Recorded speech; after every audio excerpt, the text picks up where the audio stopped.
I think it's difficult, but I've learned one thing, because I experienced the same thing in US and actually in Sweden as well.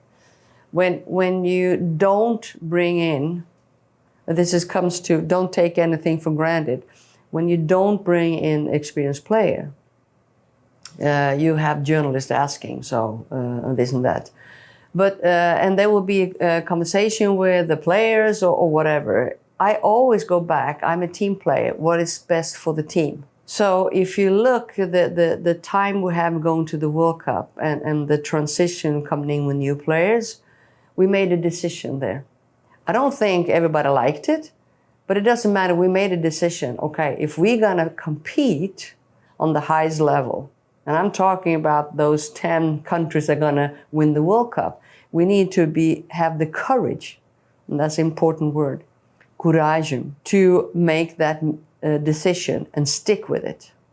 That means, in the very beginning with the younger players, and I have a good example with Ari, she's a good example. The first time she was called up, well, interesting, but it took a while before she actually started to shine. And now she's in US and plays and so much energy and a good player and so on.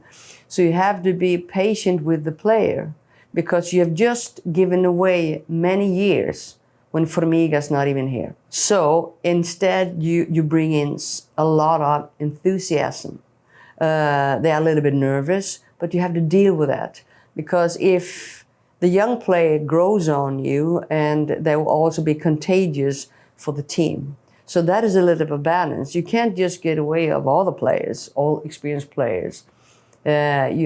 I think it's important to have a little bit of a mix. I wish to have a little bit more experience.